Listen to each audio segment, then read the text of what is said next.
Hello BookTube, hello everyone, it's Paul here, and today I thought we'd talk to you about the first book that I've read in my 2019 A to Z project.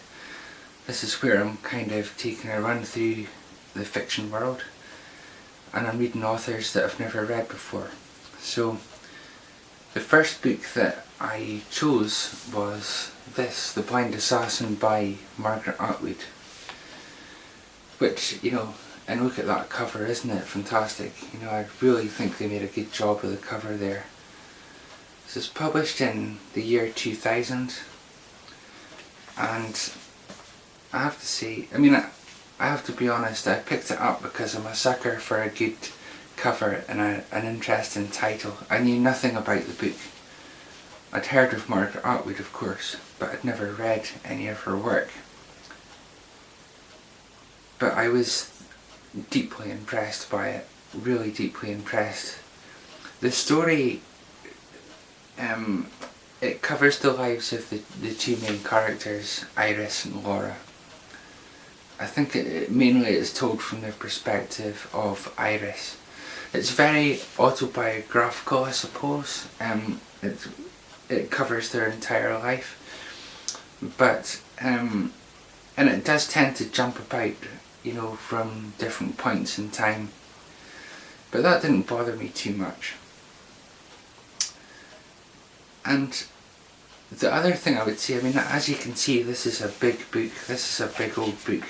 It's over 500 pages long, and I felt that the story, and I'm not going to give anything away in terms of the story, but I felt the story was a real slow burner. It built very, very slowly and very, very gradually.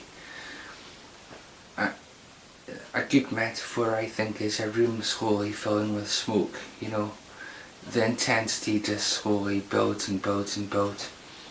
And after reading the first few chapters, I thought the book was going to go in a certain direction, and it didn't. And I kept waiting for it to go in that direction, and it never did. So that kind of threw me a little bit. But to get to one of the main things that I felt about this, I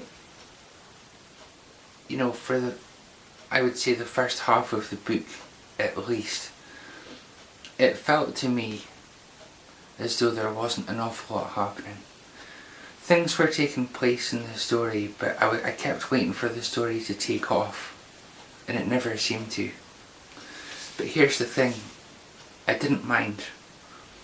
And I didn't mind because I was enjoying Margaret Atwood's writing so much that I just wasn't bothered that the story was a bit slow, because what she does, quite apart from the writing style, what she does that really impressed me, or one of the things that really impressed me that I want from a fiction writer, is that kind of skill, that observational skill of how people see the world, and I think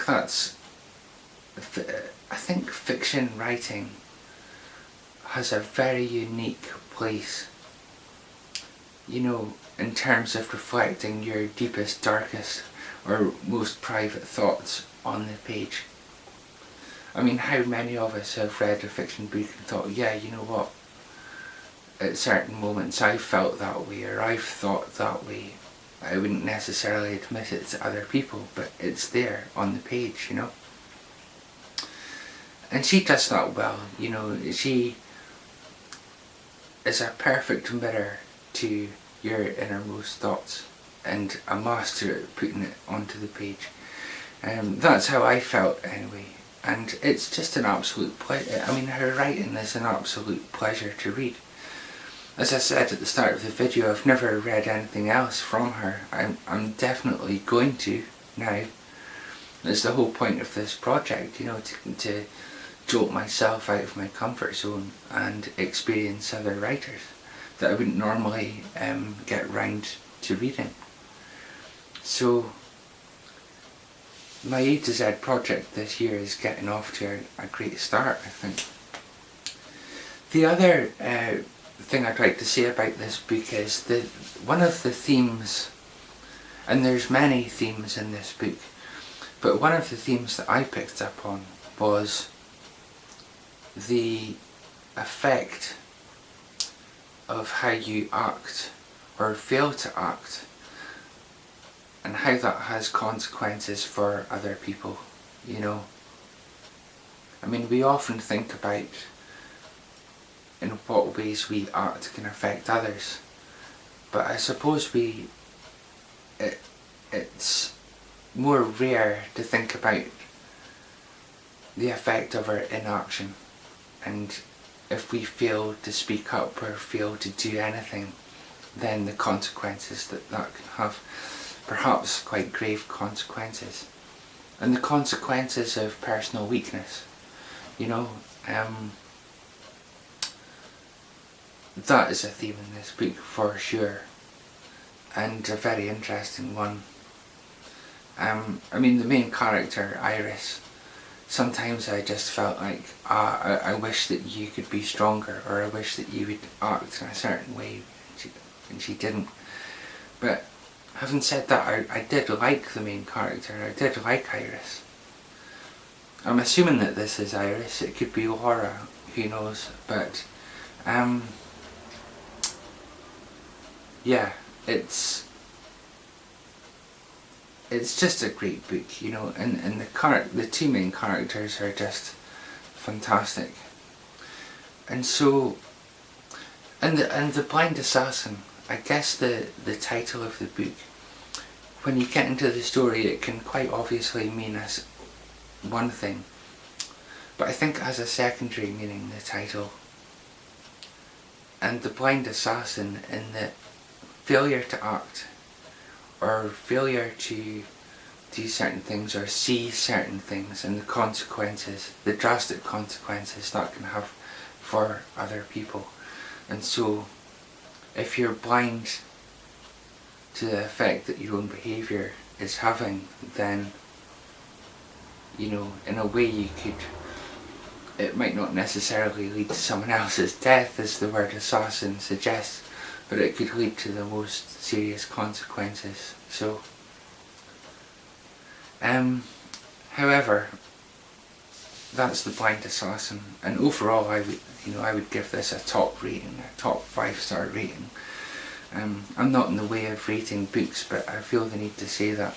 So, yeah, highly recommended. If you haven't read it, pick it up.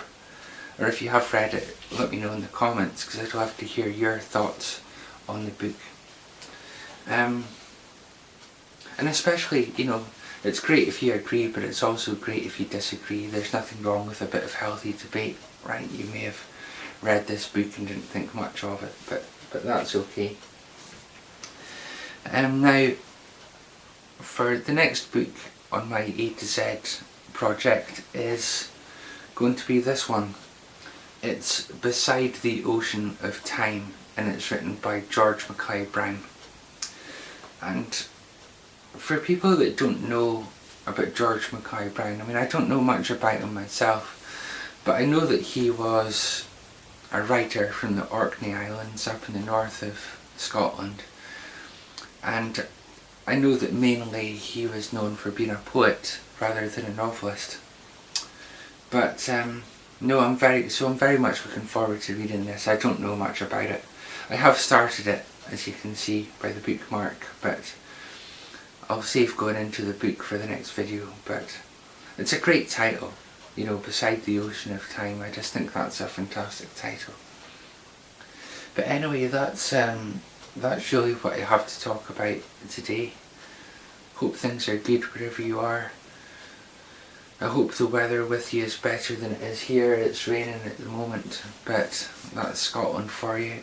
And yeah, so thanks for watching, and hope you're doing well wherever you are, and I'll see you in the next video. Bye for now.